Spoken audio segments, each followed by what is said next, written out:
प्रिय मित्रों और ज्ञान प्रेमी साथियों, फिर से आपका YouTube चैनल में स्वागत है। हम लोग हिंदी की शब्द संपदा पर चर्चा कर रहे हैं। समानार्थी शब्दों पर हम ज्ञान बढ़ा रहे हैं। आज हमारी चर्चा का विषय रहेगा चंद्रमा और उससे संबंधित समानार्थी शब्द। तो देखिए, पहले कुछ छोटे शब्दों पर हम ध्यान केंद्रित करते हैं। चंद्रमा को शशि कहा जाता है। याद रखें, शशि का अर्थ होता है चंद्रमा। और इससे मिलता जुलता शब्द एक दूसरा सेक्शन आप यहाँ पर बना लें, जिसमें हम समुच्चारित शब्दों को देखेंगे जो इससे मिलते जुलते शब्द हैं। किससे मिलते जुलते शब्द हैं? चंद्रमा से। तो जैसे शशि का अर्थ चंद्रमा है और उसी से मिलता जुलता शब्द है शश या शशक। तो शश और शशक का अर्थ होता है खरगोश। कहीं से कोई संदेह की स्थिति में ही ना रहे। शशि चंद्रमा, शश या शशक खरगोश। इधर फिर देखें, इंदु शब्द पर आइए। इंदु का अर्थ होता है चंद्रमा। और उधर आप आगे बढ़ जाइए, इंदु के बदले यदि एक छोटा शब्द आ जाएगा इंदुर, तो इंदुर का अर्थ हो जाता है चूहा। अंतर बदलता है, यही हिंदी की खूबसूरती है। इंदु चंद्रमा, इंदुर चूहा। शशि चंद्रमा, शश या शशक खरगोश। विधु, विधु का अर्थ भी चंद्रमा। मयंक, मयंक का अर्थ भी चंद्रमा। ठीक है। अब देखें, शश का अर्थ खरगोश, अंक का अर्थ होता है चिन्ह, अंक का अर्थ होता है गोद। फिर से देखिए, मैंने पिछले वीडियो में भी कहा था, चिन्ह ये लिखने का सही तरीका है। दो शब्दों को एक साथ जब मिलाते हैं तो इस तरीके से लिखा जाएगा। उच्चारण भी चिन्ह जैसा हो रहा है।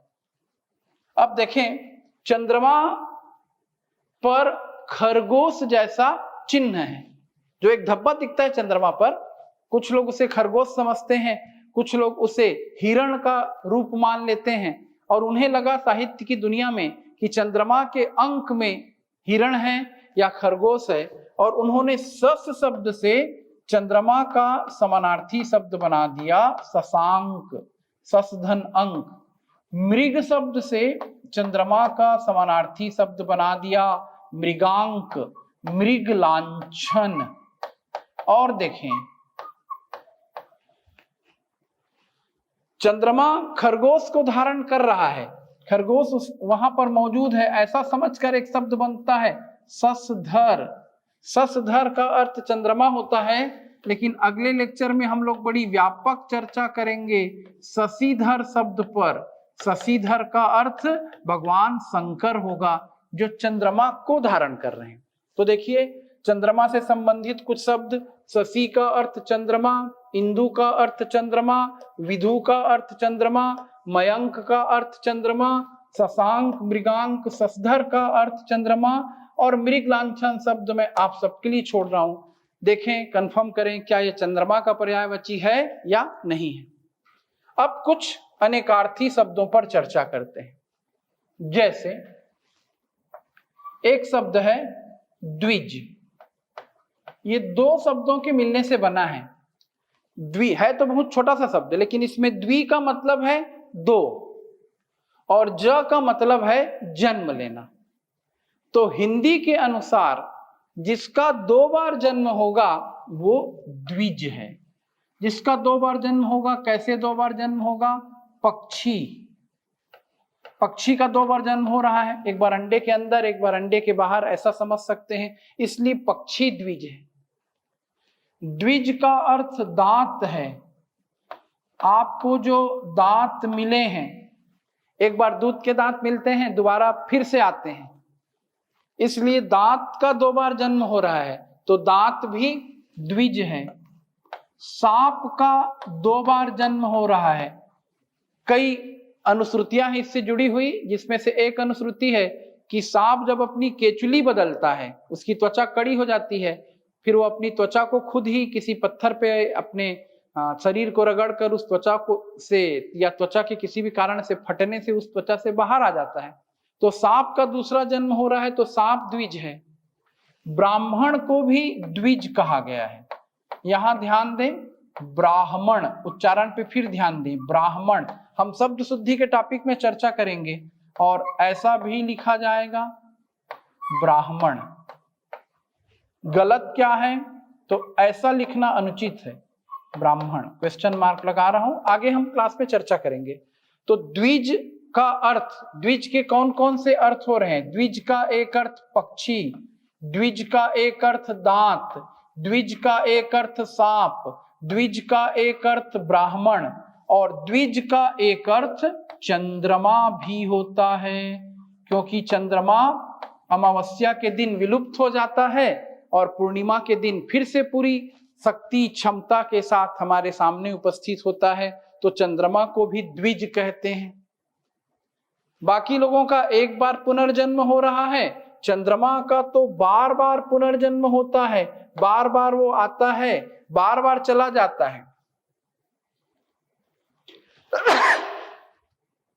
इसलिए चंद्रमा को द्विजराज कहते हैं, द्विजों का राजा। चंद्रमा घटते घटते घटता है, बढ़ते बढ़ते बढ़ता है। तो चंद्रमा का घटना या बढ़ना चंद्रमा की कलाएं हैं और कलाओं को धारण करने के कारण चंद्रमा कलाधर कहलाता है। कलाओं का स्वामी होने के कारण चंद्रमा कलाकांत कहलाता है। कांत का मतलब स्वामी, पति। कलाओं का खजाना होने के कारण चंद्रमा कला निधि कहलाता है। तो देखिए, थोड़ी ही देर तक हमारी चर्चा हुई है और इतने समय में आप चंद्रमा से जुड़े कौन कौन से शब्द सीख चुके। शशि का अर्थ चंद्रमा, इंदु का अर्थ चंद्रमा, विधु का अर्थ चंद्रमा, मयंक का अर्थ चंद्रमा, शशांक, शशधर, मृगांक का अर्थ चंद्रमा। द्विज एक अनेकार्थी शब्द है जिसका एक अर्थ चंद्रमा, द्विजराज, कलाधर, कलाकांत, कलानिधि, इन सब का अर्थ भी चंद्रमा ही होता है। चर्चा हम आगे भी जारी रखते हैं।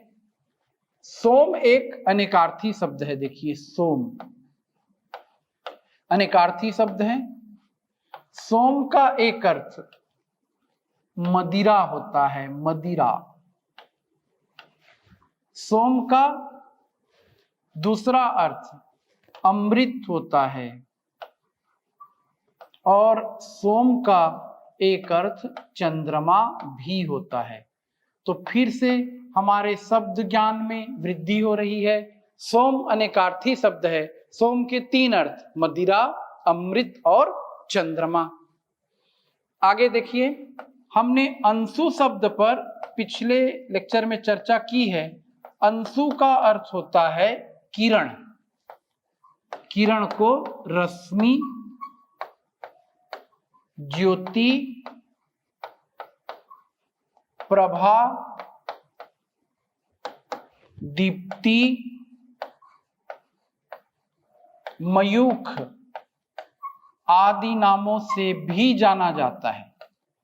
रश्मि, ज्योति, प्रभा, दीप्ति, मयूख।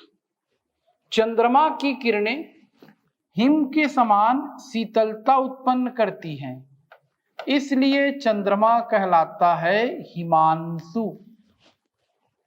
दो शब्दों के मिलने से बना। हिमाद्री शब्द से कंफ्यूजन में मत आइएगा। हिमाद्री का अर्थ हिमालय है, हिम का पर्वत, उस पर भी चर्चा करेंगे। यहां पर कौन सा शब्द आया? हिमांशु। हिमांशु का अर्थ चंद्रमा। किन दो शब्दों के मिलने से बना?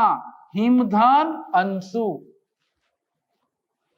हिम के समान शीतलता उत्पन्न करने वाली किरणों को देने के कारण चंद्रमा हिमकर भी कहलाया, जो हिम के समान शीतलता उत्पन्न करता है। तो हिमांशु का अर्थ चंद्रमा, हिमकर का अर्थ चंद्रमा।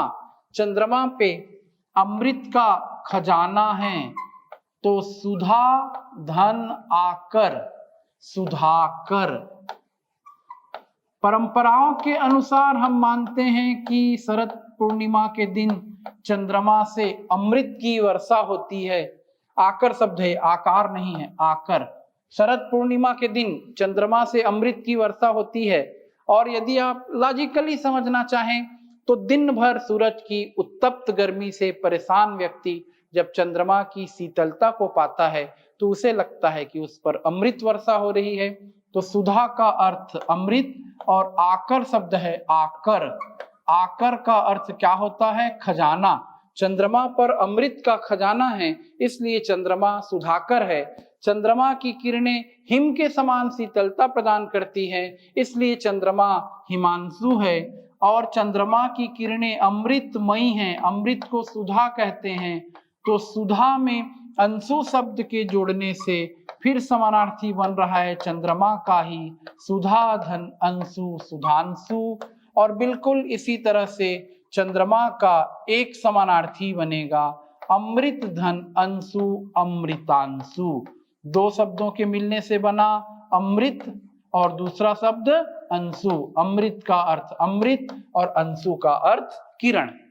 तो इस तरह से आप चंद्रमा के कई समानार्थी शब्द सीखते जा रहे हैं। हिमांशु का अर्थ चंद्रमा, हिमकर का अर्थ चंद्रमा, सुधाकर का अर्थ चंद्रमा, सुधांशु अमृतांशु का अर्थ चंद्रमा। सोम के कई अर्थों में से एक अर्थ चंद्रमा। साथ ही साथ अंशु शब्द के अर्थ भी आपने सीख लिए। अंशु का अर्थ होता है किरण, रश्मि, ज्योति, प्रभा, दीप्ति और मयूख। मयूख शब्द को आप दिमाग में बैठा लें, ये लिख से हटकर है। भूषण कवि ने शिवाजी की प्रशंसा में लिखा है, निकसे मयान से मयूखे प्रलय भान जैसे, फारे तमतोम से गयंदन के जाल को। तो वहां पर उन्होंने मयूख शब्द का तलवार से निकलने वाली किरणों, तलवार से निकलने वाली चमक के लिए प्रयोग किया था। अभी चंद्रमा के समानार्थी शब्द समाप्त नहीं हुए हैं, चर्चा हम जारी रखते हैं। चंद्रमा के कई समानार्थी शब्द रात्रि के समानार्थी शब्द से बनेंगे। तो अब आप एक कॉलम बनाएं, जिस कॉलम में एक तरफ आप रात्रि लिखें और दूसरी तरफ आप चंद्रमा लिखें। तो रात्रि से किसके समानार्थी शब्द बनने वाले हैं? चंद्रमा के समानार्थी शब्द बनने वाले हैं। समझना है, कैसे हम समझेंगे? देखिए, रात्रि के लिए आपने कौन कौन से समानार्थी शब्द पढ़े हैं? देखिए, रजनी का अर्थ रात,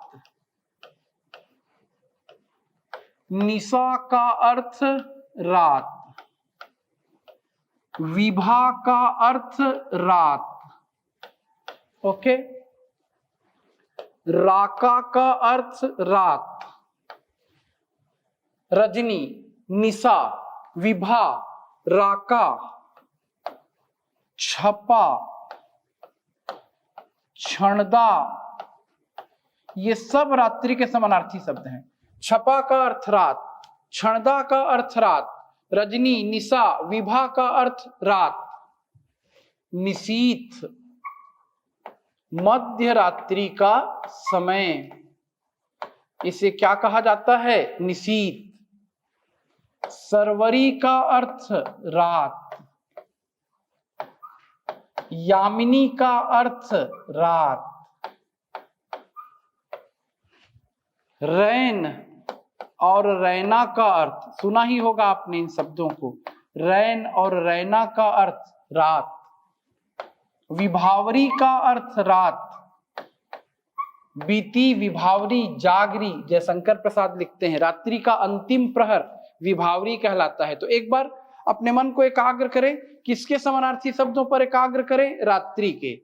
रजनी का अर्थ रात, निशा का अर्थ रात, विभा का अर्थ रात, राका का अर्थ रात, छपा, क्षणदा, निशीत, सरवरी, यामिनी, रैन, रैना, विभावरी, ये सब रात्रि के समानार्थी हैं। और शब्द भी आप देख सकते हैं, कम से कम पहले इतने शब्दों को आप एकाग्रता के साथ दिमाग में रखें। फिर रात्रि के समानार्थी शब्दों से चंद्रमा के समानार्थी शब्द बनेंगे। कैसे बनेंगे? ध्यान दें, चंद्रमा रात्रि का स्वामी है, तो रजनी का स्वामी, रजनी का पति, रजनीकांत। रजनीकांत का अर्थ चंद्रमा। तो जब चंद्रमा रजनीकांत है तो निशाकांत भी होगा।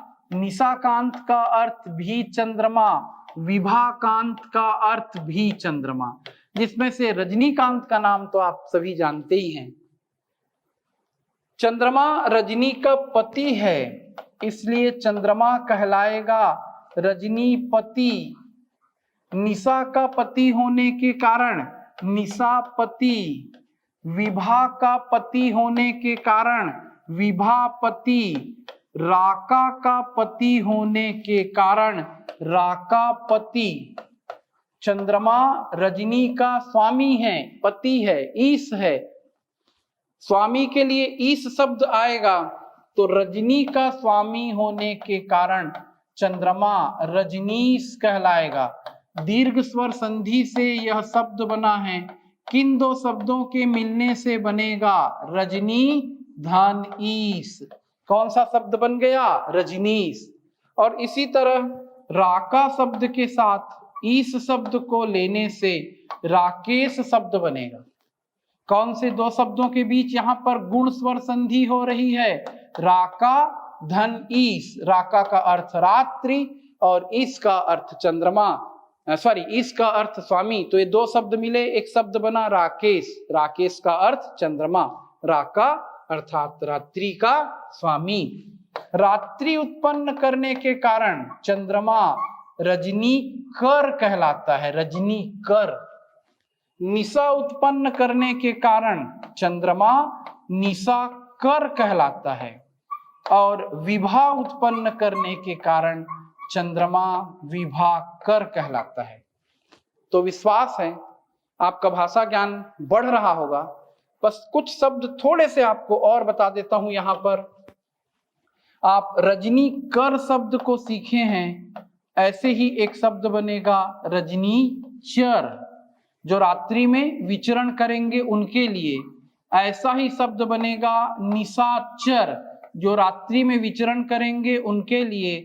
ऐसा ही शब्द बनेगा तमीचर, जो रात्रि में विचरण करेंगे उनके लिए।